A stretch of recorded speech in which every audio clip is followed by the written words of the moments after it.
Glória a Jesus. Glória a Jesus. Glória a Jesus. Meus irmãos, minhas irmãs, paz do Senhor Jesus. É um prazer estar de volta a esta casa para estarmos juntos, cultuando a Jesus e pregando a sua poderosa palavra. Eu quero expressar a minha gratidão ao pastor Ezequias Soares. Que o Senhor Jesus o guarde, o use cada vez mais. Há muito tempo eu tenho sido edificado através de seus textos, vídeos, comentários, e Deus me deu a oportunidade hoje de conhecê-lo pessoalmente. Que o Senhor lhe preserve em graça e sabedoria cada vez mais, pastor. A todo o corpo de obreiros, pastor Claudinho, cadê o pastor Claudinho? Obrigado, pastor Claudinho. Que o Senhor continue nos dando graça. Nós dois temos um tamanho normal, né? O pastor já... E toda a liderança dos adolescentes do campo de Jundiaí. Geração eleita. Que Jesus continue abençoando vocês. Recebam o abraço e a paz do Senhor da minha esposa. Aí o irmão falou assim: as meninas queriam ver a Luana. Eu falei: vocês não agendou ela para cantar? Aí disseram que ano que vem vai agendar. Então ela vai vir ano que vem. Toda vez que eu estou lá nos livros, vocês ficam: cadê a Luana? Cadê a Luana? Não está aqui. Está em casa com os nenéns. Eu tenho 2 livros. Um livro intitulado Solteirismo e Namoro Cristão. E o outro livro intitulado A Cruz de Cristo. Estarão disponíveis depois da pregação. Tá bom? Abra sua Bíblia comigo.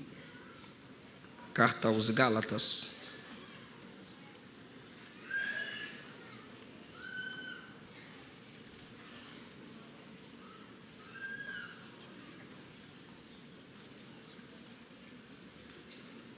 Capítulo 2.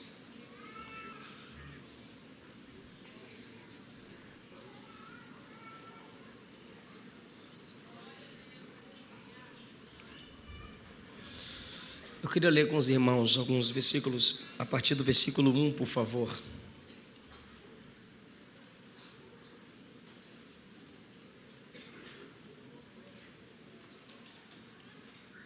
Depois, passados 14 anos, subi outra vez a Jerusalém, com Barnabé, levando também comigo Tito.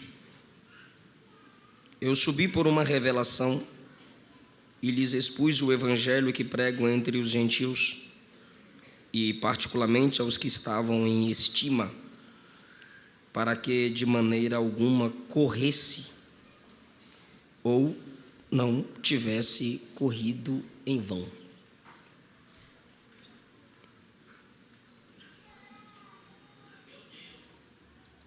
Se adiantou, né? Mas nem ainda Tito, que estava comigo, sendo grego, foi constrangido a circuncidar-se. E isso por causa dos falsos irmãos que se tinham entremetido e secretamente entraram a espiar a nossa liberdade que temos em Cristo Jesus, para nos porem em servidão, aos quais nem ainda por uma hora cedemos com sujeição, para que a verdade do evangelho permanecesse entre vós. E quando aqueles que pareciam ser alguma coisa, quais tenham sido no outro tempo, não se me dá, Deus não aceita a aparência do homem. Esses, digo, que pareciam ser alguma coisa, nada me comunicaram. Antes, pelo contrário, quando viram que o evangelho da incircuncisão me estava confiado, como a Pedro o da circuncisão, porque aquele que operou eficazmente em Pedro para o apostolado da circuncisão, esse operou também em mim com eficácia para com os gentios. E conhecendo Tiago, Cefas e João, que eram considerados como as colunas, a graça que se me havia dado, deram-nos as mãos em comunhão comigo e com Barnabé, para que fôssemos aos gentios e eles à circuncisão, recomendando-nos somente que nos lembrássemos dos pobres, o que também procurei fazer com diligência. Por favor, a partir do versículo 18. Porque se torno a edificar aquilo que destruí, constituo-me a mim mesmo transgressor, porque eu, pela lei, estou morto para a lei, para viver para Deus. Já estou crucificado com Cristo, e vivo não mais eu, mas Cristo vive em mim. E a vida que agora vivo na carne, vivo-a na fé do Filho de Deus, o qual me amou e se entregou a si mesmo por mim. Não aniquilo a graça de Deus, porque se a justiça provém da lei, segue-se que Cristo morreu em vão. Nós temos que fazer algumas considerações para melhor compreendermos, esse texto.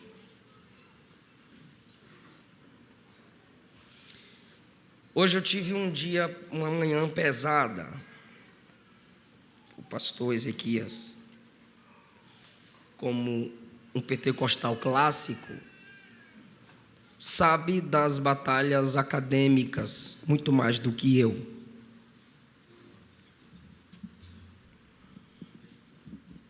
Você pensou que eu era menor.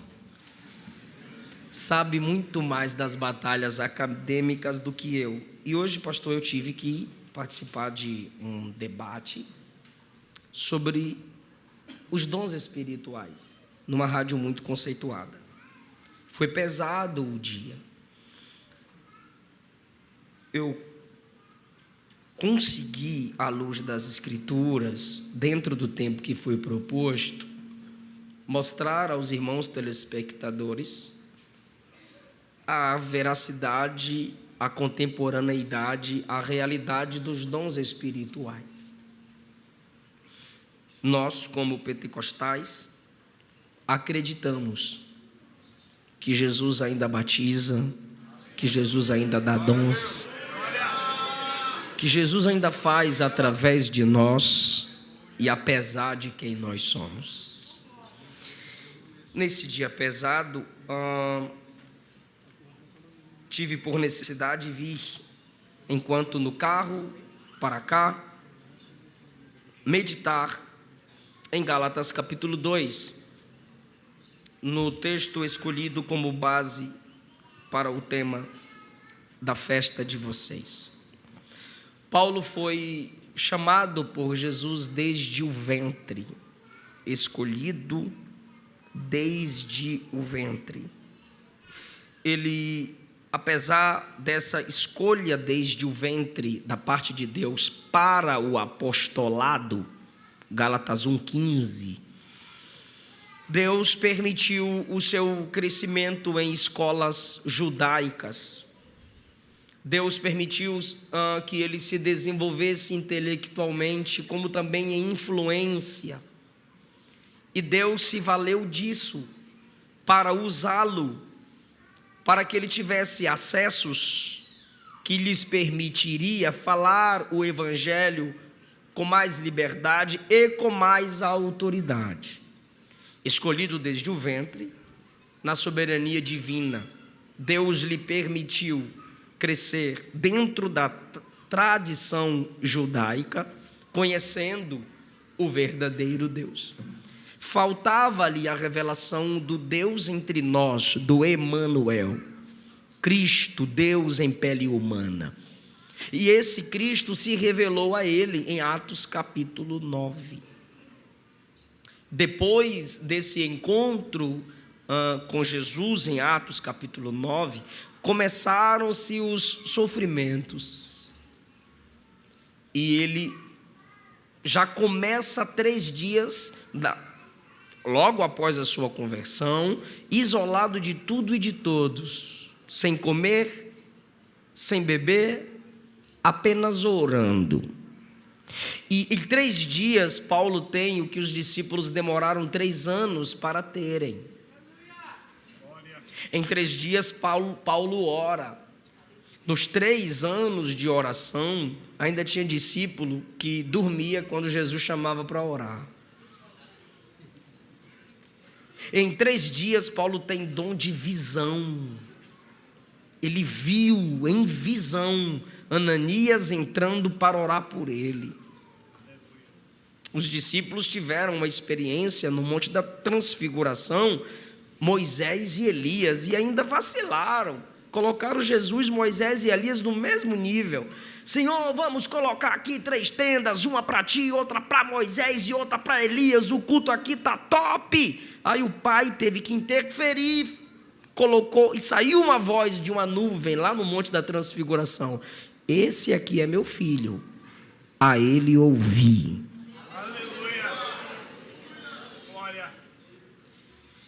Os discípulos demoraram 3 anos para serem cheios do Espírito Santo. Só no dia de Pentecostes, após terem andado com Jesus, eles foram batizados. Paulo, com 3 dias de crente, foi batizado. Foi cheio do Espírito. 3 dias de crente. Eu acho que isso se conecta ao que ele diz na primeira carta aos Coríntios, capítulo 15, que ele se considerava um obreiro abortivo. Sabe, o abortivo ali é conectado à expressão emergente. 3 dias, o camarada já tem o que os discípulos demoraram 3 anos para ter. É extraordinário o ministério desse homem. De repente, ele é levado, ele sente necessidade de isolar-se. Estudiosos dizem que ele vai para a região, sangue de Jesus, região da Galácia, porque lá haviam famosos remédios que lhe auxiliariam na cura da visão. E ali também na região da Galácia, ele encontra com pessoas que cuidavam dos doentes. E naquele encontro com Cristo, teve a cura pela mão de Ananias. A Bíblia diz que saíram dos seus olhos como que escamas. Mas parece que nunca mais a sua visão voltou a ser a mesma. Ele fala sobre isso na carta aos Gálatas. Quem sabe ali ele tem alívio nos incômodos da sua visão. Ele está passando por uma reestruturação. Ele precisa enxergar agora a teologia não pelas lentes da lei, mas pelas lentes de Cristo. Ele precisa ter uma visão cristocêntrica da Bíblia. Então ele se isola, Barnabé vai buscá-lo, e ele se isola de novo, porque ele sabe que precisa aprofundar-se no conhecimento de Cristo. Ali, junto com essas pessoas, cujos historiadores também dizem já tinham ouvido falar de Cristo, pois eram homens que trabalhavam, segundo historiadores, trabalhavam com João Batista, ou seja, cuidaram de João Batista. Eles eram filantropos, eles tinham o costume, na região da Galácia, de cuidar das pessoas, tipo os pais de João morreram, então eles cuidaram de João e muitas pessoas necessitadas, e Paulo viu isso neles. Vou ficar perto deles, coisa que Paulo não tinha visto lá na tradição judaica. Quando os fariseus viam alguém doente, esse camarada nasceu em pecado, ou os pais dele pecaram, ele tem que ficar doente mesmo. E quando Paulo se encontra com Jesus, ele se conecta a essas pessoas que os amam. Aos Gálatas ele diz: gente, vocês me trataram como anjo, vocês quiseram até arrancar os olhos de vocês para pôr em mim, para eu enxergar direito, vocês é muito bênção. Ele estava sendo amado pelos irmãos na Galácia. E agora ele aproveita esse cuidado para ressignificar a sua teologia, não pelas lentes do judaísmo tradicional. Ele sabe que ele não pode mais enxergar as pessoas e nem as escrituras pelo judaísmo tradicional, mas a partir de Cristo. Por isso, Atos 9:20 ele prega. Atos 9:22 diz que ele prova. que Jesus é o Cristo.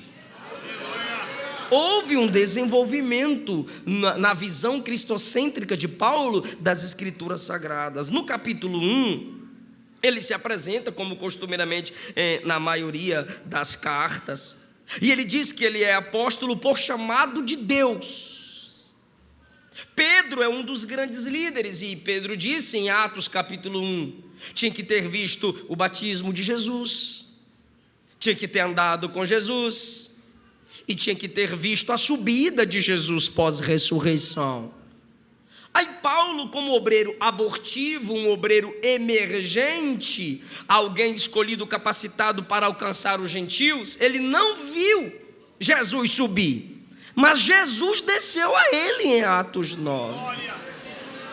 E depois ele é levado ao terceiro céu. Ele é levado lá. Então é interessante o chamado de Paulo. Jesus vem e ele vai. Eu gosto disso na escatologia. A gente fica aí debatendo pré, mid, pós. O mais importante, irmão, é Jesus vem e eu vou.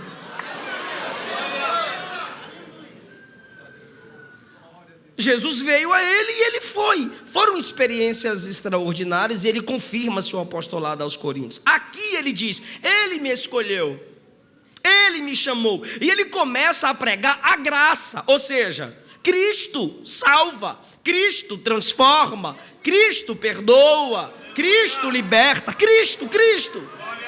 E quando Paulo começa a pregar Cristo, ele cria inimigos. Aí, você me pergunta, onde estavam esses inimigos, pastor? Infiltrados na equipe missionária. Porque eles estavam acostumados, perceba, se você lê Atos, a sede é Jerusalém, como se fosse a sede. Antioquia se desenvolveu muito mais do que a igreja em Jerusalém. Você vê Atos 13 falar que em Antioquia haviam profetas, mestres, tinham fluído o Espírito lá. Tiago ali em Jerusalém estava muito preso às tradições judaicas ainda, muito amor pelos judeus. E lá vem Paulo com sua visão ressignificada, cristocêntrica da palavra de Deus, pregando Cristo que salva, Cristo que liberta, Cristo. E aí as pessoas não estavam, os pregadores formados nas escolas rabínicas e que misturavam a lei de Moisés com o evangelho de Cristo, estavam desprezando o ministério de Paulo. E sabe o que eles fizeram? Foram fofocar lá na sede. Foram falar mal de Paulo. E aí, Paulo ainda se segura. Paulo, se você está sabendo disso, por que você demorou tanto? Aí ele se explica à igreja na Galácia, no capítulo 2. Passado 14 anos, subi outra vez. A primeira ele foi, conheceu ali os apóstolos. Quem não queria conhecer os apóstolos? A gente canta, nós chegamos no céu, eu quero ver Pedro, eu quero ver Tiago, eu quero ver... E Paulo também conheceu esses homens. Mas eles estavam ouvindo as calúnias contra o mistério de Paulo. Porque Paulo não estava pregando circuncisão, Paulo não estava pregando salvação pela lei, Paulo estava pregando que é a graça que salva, que Jesus é o único Senhor e Salvador. Paulo não estava misturando as coisas. Aí Moisés, Paulo dizia, Moisés apontou para ele, e os profetas apontaram para ele, e os apóstolos só pregam sobre ele, tem que pregar sobre ele. Era Paulo pregando e as pessoas ouvindo Paulo e gerando fofoca. Ele está desprezando a lei de Moisés. Ele está desprezando a lei de Moisés. Ele está falando que não precisa mais circuncidar, fazer o corte, que é o sinal de que a gente agora, pelo sinal da circuncisão, faz parte da aliança lá. A gente tem que honrar, a gente tem que ser judeu para ser salvo, porque a gente veio de Abraão. E João, lá em Mateus 3, Lucas 4, já tinha pregado isso. Dessas pedras Deus pode fazer filhos para Abraão, seus raça de víboras. Ou seja, raça de víboras, filhos de serpentes, se dizendo serem filhos de Deus, quando na verdade das pedras Deus poderia tornar filhos dele. Então eles se gabavam disso: eu tenho o sangue de Abraão. Aí Paulo dizia: mas o que salva é o sangue de Jesus, é crer no sangue de Jesus. Por que Paulo espera? Vamos lá, capítulo 14, ele ainda num tom autobiográfico, ou seja, apresentando o seu ministério, apresentando o início de seu desenvolvimento ministerial, ele vai nos transportar para 14 anos depois do capítulo 1. O camarada já está mais maduro, já está mais experiente, já está mais corajoso. Ele vai subir outra vez a Jerusalém, agora acompanhado de 2 integrantes. Isso é proposital. Quem ele leva? Primeiro, Barnabé. Segundo, Tito.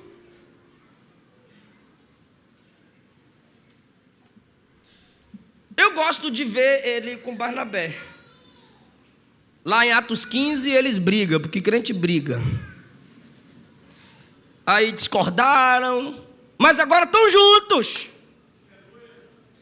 Isso é evangelho.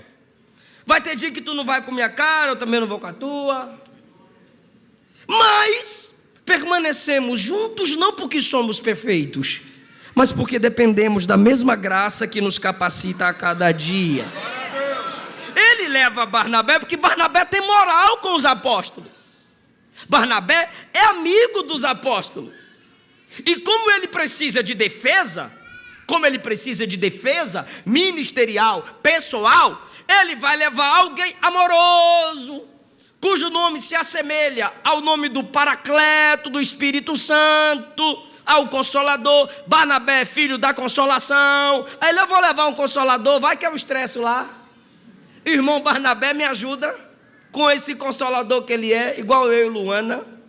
Aí Barnabé vai junto, levando também comigo Tito, que não é judeu, Tito é grego. E para eles, para ser salvo, para ganhar a moral do povo, para pregar, pois o evangelho estava há pouco tempo se desligando da tradição judaica, porque os primeiros cristãos vinham da tradição judaica. Tito não é judeu, é grego. Barnabé é levita, então Barnabé abre o acesso, Barnabé tem moral, Barnabé dava oferta gorda. E qual é a igreja que não gosta de quem dá oferta gorda? Barnabé abençoava, Barnabé era um ajudante do missionário Paulo, Barnabé era apóstolo também, Barnabé pregava e fazia maravilhas em nome de Jesus. Então eu vou com esse camarada que ele tem moral, ele vai me ajudar. E eu vou levar Tito, que é grego e não é circuncidado. A ida de Tito vai testar a mentalidade dos apóstolos, treinados por Jesus, mas que estavam muito apegados à tradição judaica. Então Tito chega lá, grego, quem é esse? Tito. Por esse nome já dá para saber que ele não é judeu, né, Paulo? Ele é grego. E o que ele faz com tu? Prega, relampeia, faz a obra, ganha a alma.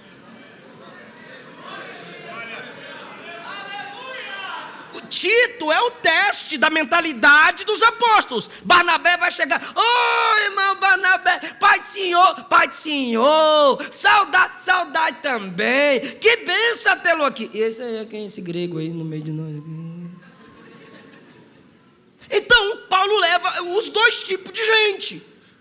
Barnabé vai ajudá-lo no acesso com os pastores em Jerusalém, que estão ligados à tradição judaica. Tito vai assustar, mas Tito vai ser a prova de que não se depende da tradição judaica para se ter salvação. O cabra não nasceu na tradição judaica, mas é cheio do Espírito Santo, faz a obra de Deus, cumpre o ministério, faz parte da equipe missionária de Paulo. Subi com Barnabé, levando também comigo Tito. Paulo é esperto, porque ele abre alguém que vai abrir acesso e leva alguém também que vai assustar, mas ele evita andar só.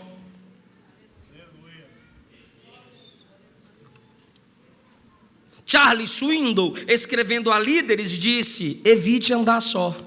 John Maxwell escreve muito para empresários e executivos, disse: evite andar só. Jesus escolhe 12 homens para andar com ele. Um vaza, ele fica com 11. Dos 11, ele seleciona 3. E antes que subisse, ele disse: eu não vou deixar vocês só, eu vou enviar o Espírito Santo. Jesus ensinou os discípulos a congregarem. Jesus ensinou os discípulos a andarem uns com os outros. Por isso Paulo diz no versículo 20: a vida que vivo, vivo-a na fé do Filho de Deus. Ou seja, eu vivo uma vida conectada a Cristo pela fé. Já não sou eu quem vivo, Cristo vive em mim. Assim como Cristo valorizava, como é que Cristo vive nele? Assim como Cristo valorizava a comunhão, Paulo também valoriza. Ou seja, isolar-se não é sinônimo de santificação. Se você quer crescer na obra do ministério, se você quer crescer na obra de Deus e ninguém presta para tu, só tu é o bonzão, só tu é santão, isso não é santificação, é satanização. O Paulo que disse Cristo vive em mim, procurava a comunhão dos irmãos, subir junto, andar junto, orar junto. Se Cristo vive em você, você tem Barnabé, você tem Tito. Porque ele não anda junto com quem não tem os mesmos princípios, mas ele sabe que tem gente que tem os mesmos princípios. Evite andar só. Antes só do que mal acompanhado. E aquele com quem você não quis andar, deve estar melhor sem você. Quem sabe a má companhia é você.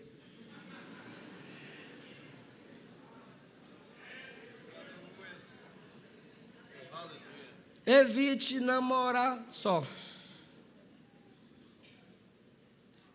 Ficar aí um monte de tempo sozinho.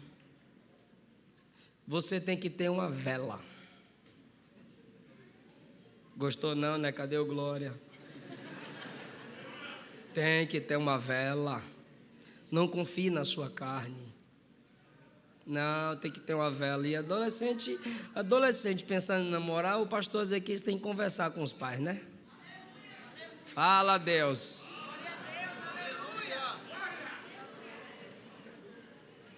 A gente precisa se submeter a alguém, aprender com alguém, crescer com alguém. Quando Saul perseguiu Davi, Davi foi atrás de Samuel. Sabe para onde Samuel levou Davi? Para a escola de profetas.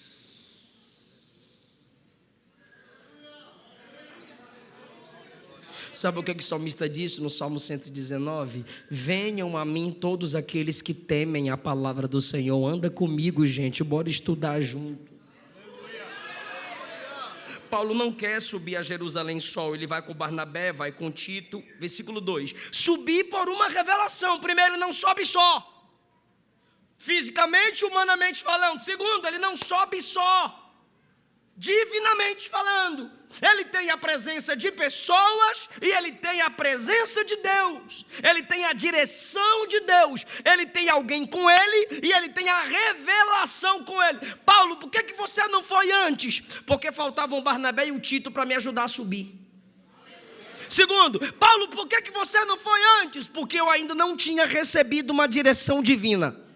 Aí aqui eu quero abrir um parêntese. Por que eu falei do dia pesado de tal debate hoje, pastor? É que Paulo é poliglota, Paulo é teólogo, Paulo é o maior plantador de igreja, Paulo é o apóstolo que em 3 dias recebeu o que os discípulos demoraram 3 anos para receber. Primeiro, reconhece que não vale a pena andar sozinho. É só você ler Romanos 16 que você viu a lista de amigos que ele cita. E olha que Paulo era chato.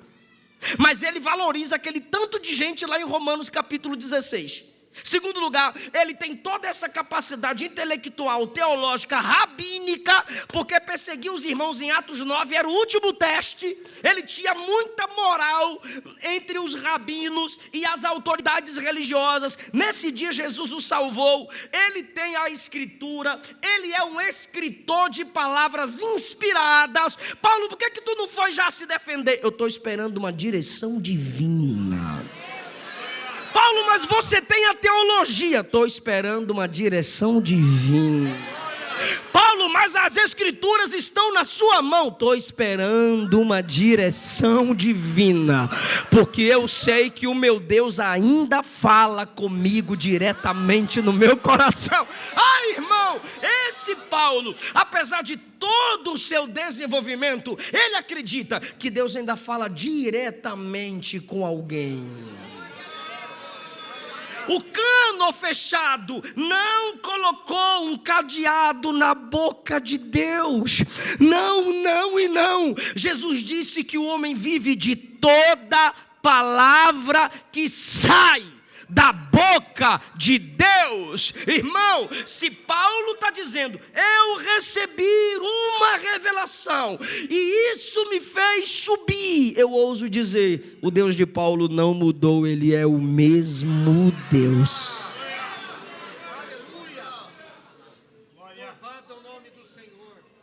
Há direções que a Bíblia não vai te dar,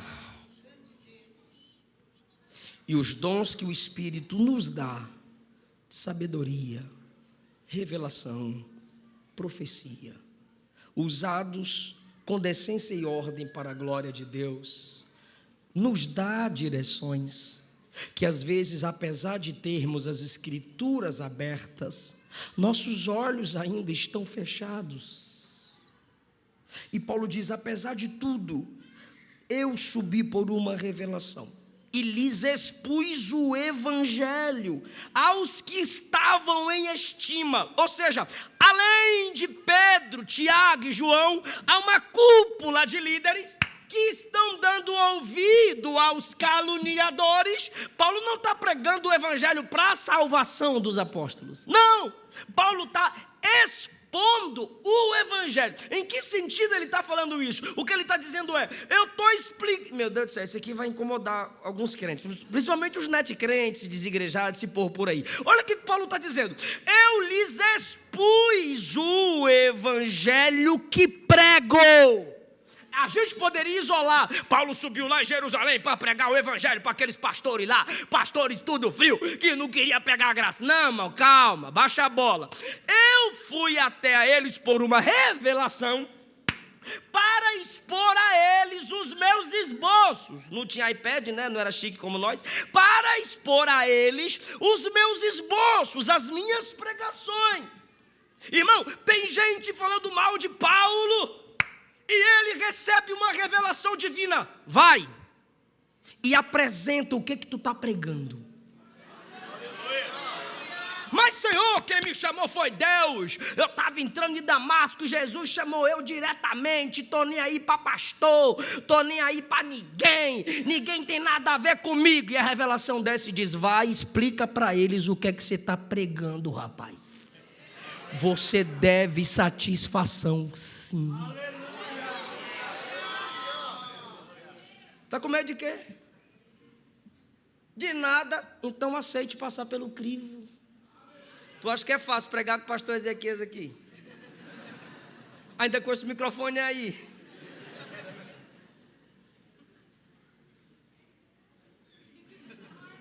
Olha o que o Espírito está dizendo. Pega Barnabé, bora Bezão. Pega Tito, bora Titio. E vamos a Jerusalém, bora. O Espírito lhe deu a revelação. Vá falar para os apóstolos o que é que você prega. Você está deixando os caluniadores falarem e você está calado. Deus cuida de mim. Deus cuida, mas você não é mudo. Vá apresentar para eles quem é você, qual é a sua mensagem, que você não é o que dizem, que você não é o que pensam. Aí fica esses crentezinhos covardes. Deixa Deus cuidar. Só falta tu fazer a cruz. Irmão, o mundo está falando. Os caluniadores estão falando. Criam espetáculos com o nosso nome. Alguém perguntou, pastor, por que às vezes tu é bravo? Eu falei, eu tenho 3 coisas de valor. Primeiro, minha salvação.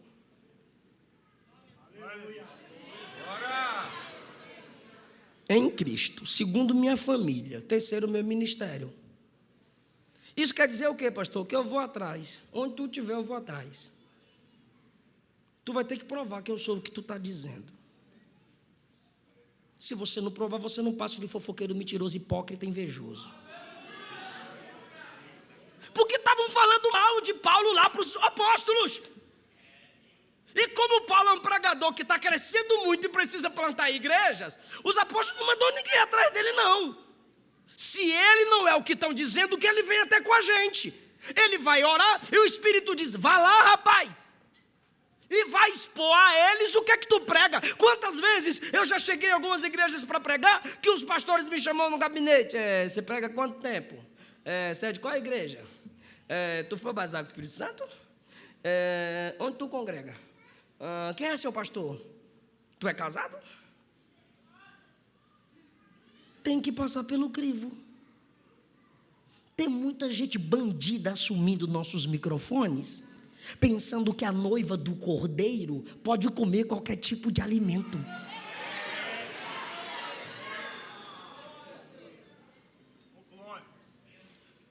Subi e lhes expus particularmente aos que estavam em estima, ou seja, na liderança, para que de maneira alguma eu corresse em vão. Sabe o que ele está dizendo? Eu estou pregando aqui, fazendo a obra de Deus, pregando a mesma mensagem que os apóstolos pregam, e alguém lá: Paulo não prega a verdade não, Paulo é mentiroso, Paulo está ferindo princípios. E os apóstolos lá com o coração dividido. Aí Paulo diz assim: gente, eu vou mostrar para vocês aqui, eu vou explicar para vocês o que é que eu prego, para que a minha corrida não seja vã. Porque, irmão, olhe para cá, filho, por favor. A menina está mais ligada que os vasos. Olha para cá, filho. Às vezes você demora uma vida para construir uma história, construir uma família, construir um nome, uma calúnia na net. Derruba, mancha a credibilidade aos olhos de muitos. Aí Paulo disse: eu vou conversar com vocês cara a cara. Vejam aqui o que é que eu prego. Aí Paulo vai mostrando o que é que prega, o que é que prega, o que é que prega, para ele falar assim: para que vocês não permitam que eu me sinta ter corrido em vão. Do que adianta eu estar me esforçando aqui, mas aqueles que vieram antes de mim não confirmam o que eu prego? O que adianta eu estar correndo perigos, fazendo a obra missionária, mas aqueles que têm mais história do que eu, olha para mim e diz: prega nada, não presta para a igreja, não tem peso para ensinar ninguém. Eu fico abismado como é que tem gente que não se importa com isso. Como que você não respeita quem já viveu o seu futuro? Gente que já passou por aquilo que você está passando. Como que você tem coragem de me dizer: eu não estou nem aí para homem, meu negócio é com Deus? Se é esse mesmo Deus que te levanta como homem, que levantou outros homens, por que não reconhecer a história de quem Deus já levantou para nos ajudar a crescer no ministério? O Espírito Santo está falando aqui. Ele não vai exaltar ninguém que não se humilhe diante daqueles que Deus antes já levantou para a sua instrução. Você não vai escrever sua própria história se você não respeita a história de quem veio antes de você. Paulo, o apóstolo, Paulo com todas essas credenciais, sobe aos apóstolos e diz: me ajudem, eu não quero ser reconhecido por alguém que correu em vão. O que é ter corrido em vão? Ter pregado a graça, ter pregado a mesma mensagem que vocês, mas eu permiti que vocês deem ouvidos aos caluniadores. Por isso eu subo aqui para mostrar para vocês o que eu prego. Aí, irmão, quando Paulo expõe a mensagem da verdade que ele pregava, primeiro resultado, versículo 3. Nem ainda Tito, que estava comigo, foi constrangido a circuncidar-se. Sabe o que ele está dizendo? Os apóstolos concordaram comigo. Não precisa circuncidar ninguém para ser salvo. Não precisa circuncidar ninguém para fazer parte do corpo de Cristo. Nós estamos vendo, Paulo, que a mensagem que você prega é verdadeira. Nós estamos vendo, Paulo, que você está pregando a mensagem cristocêntrica. Paulo está dizendo, eu consegui mostrar a eles que a mensagem cristocêntrica funciona. Eu mostrei para eles que a gente não precisa voltar às tradições judaicas para ter culto de verdade. Eu mostrei para eles que a gente não precisa ficar levantando a lei que já foi cumprida em Cristo para que as pessoas sejam salvas. Não, é só pregar Cristo que Ele vai libertando, é só pregar Cristo que Ele vai transformando. Aleluia. Deixa eu usar um exemplo aqui. Você já viu umas igrejas que é cheia de candelabro, arca da aliança, chofar? Eu estava numa igreja pregando esses dias lá em Tocantins, só não vou falar o nome da cidade, se estiver filmando faz polêmica. Aí na hora que eu estou pregando aqui, irmão, eu dei uma acelerada na voz assim, né? E o povo, eita glória! Aí o camarada aqui do meu lado, poró! Falei, Jesus voltou e nós ficou. Aí na segunda vez eu já estava acostumado, poró! Eu fui lá no ouvido, falei, varão, para de poró. Deixa o povo da glória. É que é o nosso costume. Quis bater Bíblia comigo. Foi no toque da trombeta que a muralha caiu. Falei, meu irmão, o povo ficou em silêncio 6 dias, só gritou um, só tocou um. Foi mais silêncio do que grito, então é melhor calar a boca do que... Aí eu fui pregar em outra igreja no Pará, meu Deus, aí eu me ajoelhei. Quando eu me ajoelhei, tinha uma arca da aliança no púlpito. Aí eu olhei para o lado, olhei para o outro, os obreiros de joelho diante da arca. Aí quando eu estava fechando os olhos para orar, uma obreira me disse, o pastor está na cadeira do pai. Eu falei, teu pai? Ela, não. Aí quando ela disse não, eu percebi que ela estava temerosa. Aí eu saí da cadeira do pai e fui para outra cadeira. Ela, essa é do filho. Essa eu posso falar o nome, né, pastor Ednildo? Eu peguei ele no final do culto. Aí eu falei, vou fazer o teste, que eu não estou acreditando nisso, não. E de joelho eu fui para outra. Ela, essa é do Espírito. Aí para ironizar eu passei a mão, falei, desculpe Espírito Santo. Isso aí entrei numa raiva. Era minha sogra que fazia minha agenda. Falei, chegar em casa eu pego aquela velha. Como é que ela me agenda numa igreja dessa? Aí sorte que eu fiquei amigo do pastor. Aí no final do culto, o pastor Ednilton, malha muito, mas lia pouca Bíblia. Aí chegou para mim, e aí pastor, gostou da igreja? Eu falei, do púlpito não. O que foi, pastor, que os nossos obreiros fizeram? Falei, rapaz, seus obreiros colocaram cadeira para o pai, para o filho e para o espírito também, pastor. Falei, meu amigo, vocês colocaram cadeira para a Trindade. É para honrar, pastor, a Trindade. Eu disse, vocês também colocaram a Arca da Aliança. É o símbolo da presença de Deus. Falei, Ednildo, Jesus, o nosso Deus é onipresente. Ele é, por isso que eu estou honrando lá com as cadeiras o nosso Deus. Ele é onipresente. É sim, onipresente. Como é que você honra um Deus onipresente mandando ele sentar numa cadeira? Você está falando, você está aqui porque tu não és onipresente. Se você crê que ele é onipresente, não limite ele a qualquer lugar. Ele está em qualquer lugar.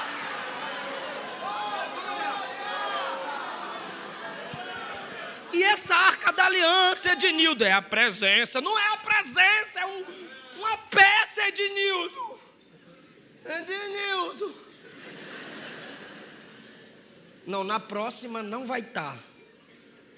Aí na próxima não estava as cadeiras, mas o púlpito era uma arca. Aí ele já me explicou. Foram os obreiros que quiseram, porque fizeram uma peça aí, lá de Davi, entrando com a arca. Falei, mas precisa estar aqui para nós orar diante dela? Não, não precisa orar diante dela não, pastor. Então tá bom. Há igrejas, tem uma em Brasília, que o pastor anda com um cajado. Moshe Oroscodó. Quem já ouviu isso? Os camaradas querem resgatar a tradição fazendo palhaçada. E o que eu tenho que fazer? É por isso que eles me xingam na internet, porque se me convida sabe que eu vou abrir a Bíblia. Aí eu tive que pregar, a gente não precisa resgatar o hebraísmo, é só ler Hebreus, tudo apontava para Jesus, tudo era sombra de Cristo, que é a realidade. A gente não precisa da porta do tabernáculo, Jesus disse: eu sou a porta. A gente não precisa do altar do holocausto, ele já morreu, ele já cumpriu o sacrifício. A gente não precisa levantar altar de incenso, irmão, ele é o nosso intercessor. A gente não precisa colocar mesa do pão da presença, ele já nos deu a palavra, ele já nos deu a palavra que nos alimenta. A gente não precisa de candelabro, já temos a luz do Espírito Santo, dos dons espirituais. Não precisamos de arquinha da aliança, já temos o Espírito Santo habitando em nós, que é a presença de Deus. Não precisa, irmão. O que Paulo está dizendo é: os apóstolos reconheceram que a gente não precisaria voltar para as tradições judaicas, porque se eles precisassem, eles exigiriam que circuncidasse Tito, mas eles reconheceram que toda a tradição, tudo aquilo que apontava já foi cumprido em Jesus, e ninguém é salvo pela marca da circuncisão, o salvo tem a marca da cruz. E o que é a marca da cruz, pastor? É crer que o sangue derramado na cruz do Calvário é suficiente para perdoar, para lavar, para restaurar a nossa vida. Quem está entendendo essa palavra, irmão? Agora, palavrinha, segredo. É isso a subida, a revelação, a exposição do que eu pregava, e a minha alegria por não terem colocado Tito para ser circuncidado. Isso tudo por causa dos falsos irmãos que se tinham entremetido e secretamente entraram a espiar a nossa liberdade que temos em Jesus, para nos porem em servidão. Sabe o que é isso? Onde Paulo ia pregar, bora ver o que ele está pregando. Ele não está pregando a lei. Olha, ele não falou de Moisés hoje, ele não citou Moisés. Aí ficava olhando Paulo pregar e dizendo: por que ele não prega a lei? Por que ele não prega a circuncisão? Por que ele está pregando? Ele só prega graça, graça, graça, Cristo, Cristo, Cristo, Cristo. Aí eles estavam, irmãos, entremetidos, disfarçadamente. Sabe aquela música antiga, que os nossos pais cantavam, que o diabo vem com sapato de algodão, vem disfarçado com sapatinho de lã. O Paulo sabia, olha o que Paulo está dizendo, tudo isso por causa de falsos irmãos, que ao invés de pregarem o que eu pregava, ao invés de fazerem parte da minha companhia missionária, estava fazendo fofoca de mim lá em Jerusalém. Mas eu fui lá, mostrei o que é que eu estava pregando, e eles foram envergonhados, desmascarados. Olha o primeiro resultado, irmão, de Paulo ter subido a Jerusalém, de Paulo ter valorizado o seu ministério, de Paulo não temer que o seu ministério passasse pelo crivo. Primeiro resultado, liberdade. Versículo 3, Tito não foi circuncidado, ou seja, foi reconhecido que tudo foi cumprido em Cristo Jesus, não precisa mais circuncisão. A circuncisão agora é do coração, o coração desligado do sentimento e ligado à ação do Espírito em nosso espírito. Segundo efeito da subida de Paulo a Jerusalém, olha o versículo de número 7. Antes, pelo contrário, quando viram que o evangelho da incircuncisão, ou seja, a mensagem que não precisa da circuncisão para ser salvo, me estava confiado como a Pedro o da circuncisão, porque aquele que operou em mim, aquele que operou em Pedro, também operou em mim, para a eficácia do evangelho com quem não é judeu, e conhecendo Tiago, Cefas e João, que eram considerados como as colunas, eles vendo que a graça me foi dada, me deram as mãos. Ah, irmão, isso aqui é para quem quer crescer no ministério, irmão. Isso aqui é para quem tem certeza que a obra de Deus precisa ser assim, ó, clara, exposta. A gente precisa assim ouvir uns aos outros. Aí Paulo sobe e diz assim: olha, não fica dando ouvido para esses falsos irmãos fofoqueiros que quando morrer vai 2 caixões, um dele e um da língua, não, gente. Ó, vocês foram treinados por Jesus. Eu estou pregando Jesus. Aí Pedro, Tiago e João estenderam a mão para Paulo. Parabéns. Parabéns. E o outro, parabéns. Continue pregando, Paulo. Continue dando trabalho para Satanás, Paulo. E os outros fofoqueiros, calados. Olha que coisa linda, Deus trabalhando juntamente com a igreja. Deus revela, vai Paulo, ele vai. Quando ele chega na liderança, quando ele chega na igreja, os líderes da igreja dizem: vai Paulo. Não tem como você dizer que só tem compromisso com Deus se você não tem compromisso com a igreja. E naquele dia, irmão, se não fosse essa reunião, a gente teria sofrido muito mais. E a reforma tinha que ser maior do que foi. Senão, se a igreja ali em Jerusalém, Pedro, Tiago, João, os discípulos e apóstolos diretos de Jesus não reconhecessem o ministério de Paulo, teria muita dificuldade para que as cartas dele fossem circuladas, teria muita dificuldade para que as igrejas aceitassem a sua mensagem. Mas Deus abriu a mente da liderança naquele dia, e os pastores olharam um para o outro e disseram: Pedro, fica na tua, Pedro, vai pregar para quem é judeu e deixa Paulo pregar para quem é gentio, cada um na sua área, cada um na sua chamada, cada um na sua posição, cada um fazendo o que Deus mandou fazer. Continua, Pedro, prega para os judeus aí. Olha a paciência de Paulo. Eles reconheceram que o mesmo Deus que agiu em Pedro agiu em mim. Mas preste atenção, Deus age em consonância com a igreja, sim ou não? Sim ou não? Sim. Mas mesmo assim, isso não significa que a igreja é perfeita. Por quê? Porque o ministério dos gentios, ou seja, aqueles que não são judeus, eu e você, o ministério aos gentios precisava ter total apoio da igreja.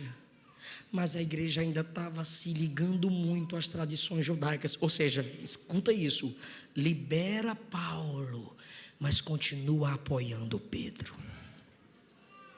Olha que coisa estranha. Paulo, olha só, imagine 2 pregadores. Paulo, você está pregando Cristo, Paulo. Muito bem, parabéns para tu. Continue, tá, Paulo? Agora vaza. Aí Paulo vai plantando igreja. Circuncisão não, tradição judaica já passou, Moisés já passou, o negócio agora é Jesus, não é Barnabé, é Paulo, não é Tito, eu sou grego, não sou circuncidado e estou pregando, aleluia, aleluia. E Pedrão cá com os irmãos da tradição judaica: não come carne de porco, o sábado é sagrado. E Pedro ali no meio dos judeus, olha só que vai chegar um dia que Paulão vai topar cara a cara com Pedrão. Deus tem seus momentos, Deus tem suas estratégias. Chegando Pedro a Antioquia, uns irmãos que não faziam parte da tradição judaica: vem pastor Pedro, comer com nós, maravilha, comer com os de crente mesmo. Aí pastor Pedro está lá comendo com os irmãos que não são judeus. Glória, Jesus já cumpriu tudo, né? Porco para dentro, aleluia. Aquela carne, aquela alegria, quem sabe aquela festança com os irmãos que não eram judeus. De repente chegou a equipe de Jerusalém, cheia de pastor judeu. Aí Pedro, onde você estava? Ali. Pedro, como é que está a nossa tradição judaica? Top, de pé, nós não abrimos mão. Aí os irmãos que não eram judeus: pastor Pedro, Esses irmãos aí querem botar nós perder, mas nosso negócio é aqui, os judeus. Pastor Pedro, o senhor vai lá em casa de novo que dia? Eu na casa de vocês? Oxe, que dia? Depois nós falamos e vaza. E Paulo percebendo. Pedro fazendo diferença entre o judeu e o não judeu. Só que Paulo não é igual aos fofoqueiros. Paulo não é igual aos falsos irmãos, que via Paulo pregando Cristo aqui, fazia caravana ali. Olha, Paulo está pregando isso, mas não fala que foi eu. Eu vou lá de novo. Paulo está pregando isso, mas não fala que foi eu, pelo amor de Deus. Estava aqui, ao invés de debater, ao invés de falar cara a cara, entendeu? Ficava fazendo fofoquita por trás. Paulo não. Paulo está olhando que quando os irmãos da sede de Jerusalém não tá, Pedrão está de boa com os irmãos que não são judeus. Mas quando os judeus chegam, Pedrão se afasta de quem não é judeu e começa a selecionar o grupo. Não, eu não tenho amizade com eles não, eu sou judeu mesmo. Aí Paulo vendo isso, olha o versículo 11. Eu resisti Pedro na cara. Você é hipócrita. Porque quando os judeus não estão aqui, você come na mesa de que não é judeu. Mas quando o judeu chega, você finge que não conhece eles. Você está errado. Jesus já pagou o preço pelos dois, Pedro. Jesus já morreu por quem é judeu e por quem não é judeu. Aleluia! Teve os crentes querendo me caluniar esses dias. Pastor, você prega igreja de parede preta? Eu falei, prega, irmão, só não prego nessa campanha de política, igreja de parede vermelha. Brincadeira. Irmão, eu prego igreja de parede preta, vermelha, azul, verde. Mas tu é assembleano, irmão. Eu uso gravata, eu prego com pedestal, eu prego sem pedestal. Eu prego com microfone igual o pastor aí que é chique, lapela. Eu prego, irmão. Irmão, eu só não prego na católica porque não me convida. Se me convidar, eu vou chegar e dizer, Maria merece respeito, mas só o Senhor merece adoração. Só Jesus merece louvor.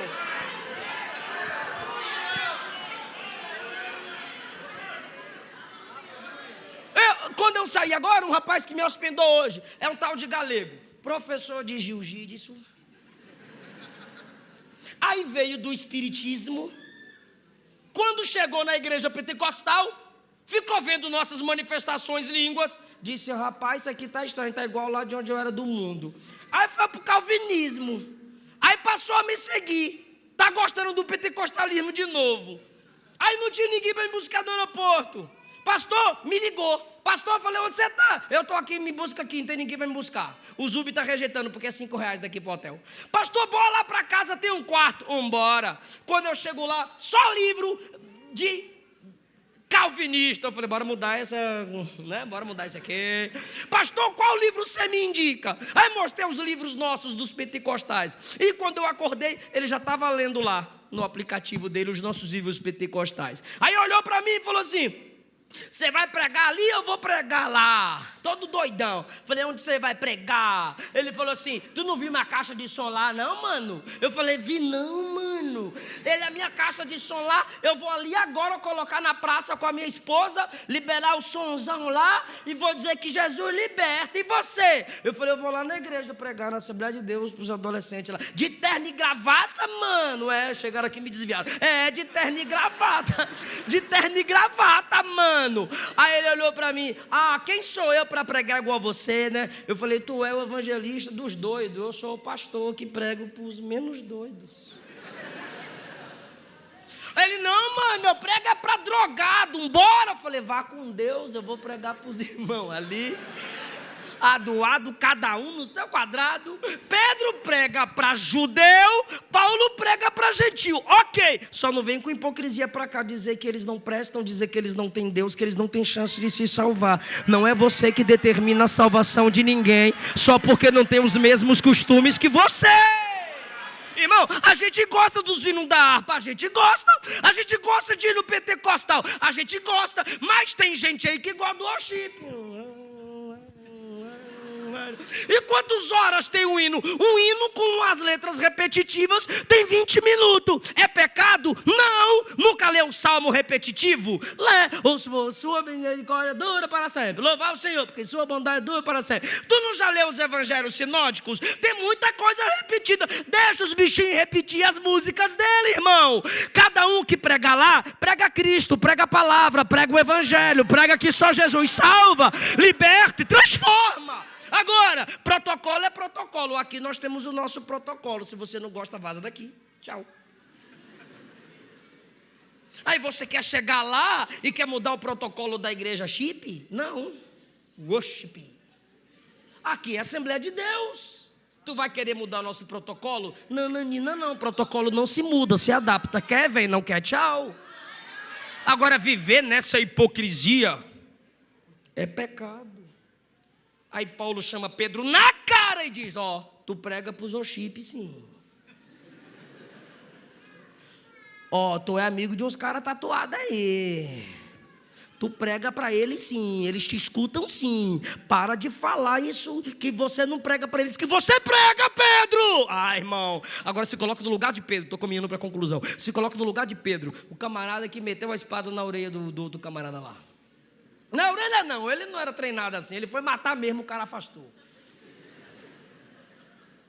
Pedro, irmão, que quando tinha que calar a boca, falava. E quando tinha que falar, calava a boca.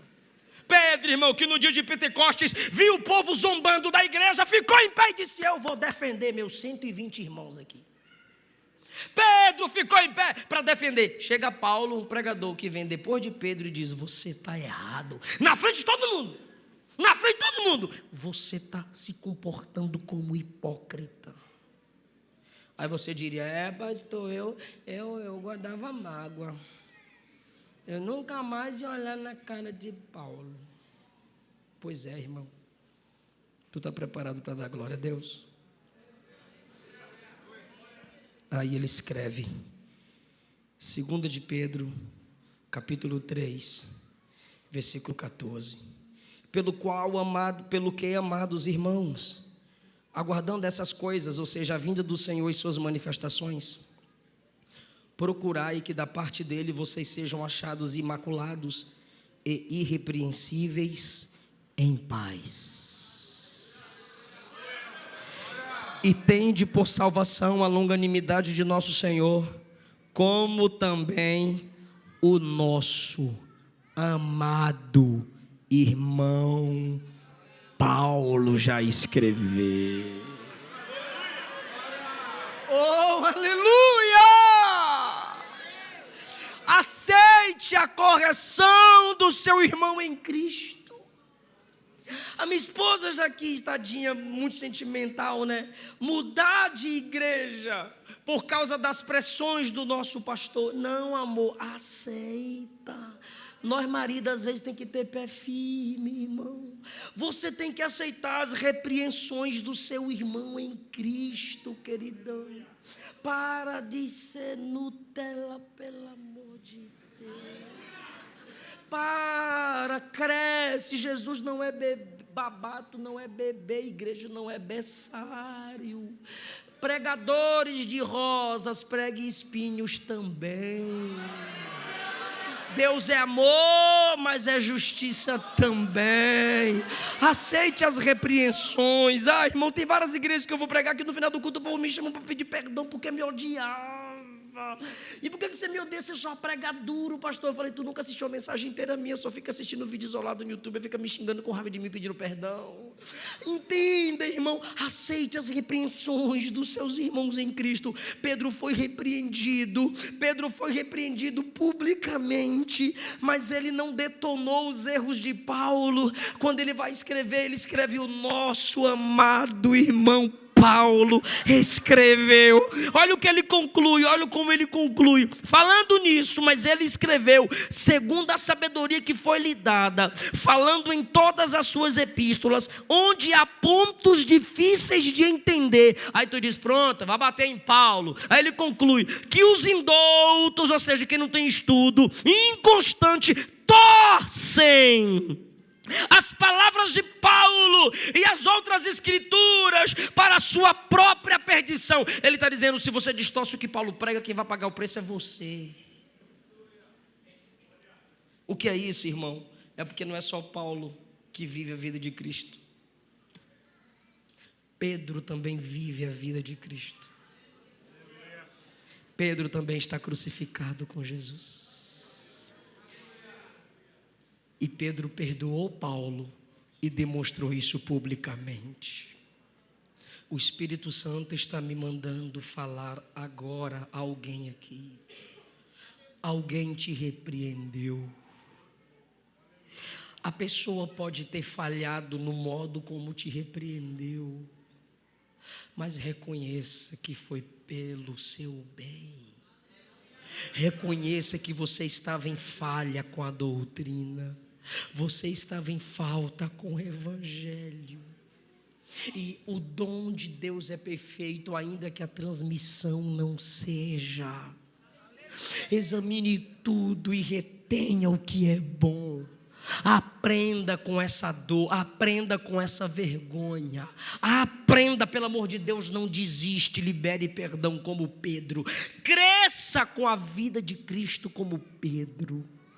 Aí Paulo, examinando tudo isso que ele fez em Jerusalém, ele chega na conclusão: por isso vocês, irmãos gálatas, não voltem à lei. E eu também não vou voltar a construir o que eu já destruí. O que é que ele destruiu? Aquela mensagem que precisava circuncidar e voltar à tradição judaica para ser salvo. Aí ele diz assim: eu não vou pedir perdão a ninguém, eu não vou voltar a construir aquela mensagem falsa, já está destruído. E por que você não vai fazer isso, Paulo? Eu estou crucificado. Eu posso até querer, mas eu estou crucificado. Eu vou ilustrar para vocês o que Paulo está ilustrando para a gente encerrar, é sério. Paulo, por que você não volta atrás, Paulo? É melhor ter paz, Paulo, do que razão. Eu não consigo, eu estou crucificado. Assim como as pessoas ficavam dizendo: Jesus, desce da cruz. E ele não podia descer, porque se ele descesse da cruz, nós desceríamos ao inferno. Eu não vou descer das minhas convicções, eu não vou descer da verdade do Evangelho. Eu estou crucificado. Eu estou crucificado com Cristo. Eu estou comprometido com Cristo. Lembra do Cristo crucificado? Lembramos, Paulo, é assim que eu estou. Eu estou crucificado com Cristo. Lembra da imagem do crucificado? Primeiro, o crucificado, ele não tem poder sobre si. Ele é uma oferta no altar. Se você está crucificado com Cristo, se lembre, é Ele quem governa a sua vida, é a palavra quem direciona a sua vida, é a pregação na igreja que te dá direção. Segundo, quem está crucificado com Cristo não olha, irmão. Quem está crucificado não dá para olhar para trás. Paulo está dizendo: eu não vou olhar para trás, eu não vou voltar às tradições antigas que já foram enterradas e cumpridas em Cristo. Você também está crucificado na cruz da renúncia, na cruz do Evangelho. Você já carregou sua cruz, você já está seguindo Jesus, e você não vai olhar atrás, você não vai voltar à lama, você não vai voltar ao vômito, você não vai voltar ao Egito. De lá Deus já te tirou. Você não é cão, você não é porco, é ovelha do aprisco de Jesus. Não volta. Estou crucificado. Aleluia. Pense Esse na ilustração, o que Paulo está fazendo? Eu estou crucificado, eu não vou voltar atrás. Eu estou em cima, estou na cruz, eu não vou voltar abaixo. Eu não vou desistir daquilo que eu já construí em Cristo Jesus. É Cristo quem vive em mim. Ele está dizendo, gente, eu não consigo pregar mais lei. Eu não consigo voltar na tradição, porque Cristo está em mim. Eu prego Cristo, eu penso Cristo, eu vivo Cristo, eu penso nele, eu canto Ele. Cristo está em mim. Alguém está entendendo essa palavra, irmão? Então, pelo amor de Deus, eu encerro lhe dizendo: se encha de Cristo. Qual foi o último dia que você cantou uma música cristocêntrica? Qual foi o último dia que você leu as pregações de Jesus? Se encha de Cristo, se revista de Cristo. Qual foi o último dia? Qual foi a última vez que você estudou cristologia? Se encha de Cristo, se encha de Jesus. Está faltando Jesus na vida de muita gente, irmão. Está dizendo que é cristão, mas ainda não se encheu de Cristo. Mas quem é cheio do Espírito Santo tem a vida centrada em Cristo. Fica em pé comigo dando glória a Jesus.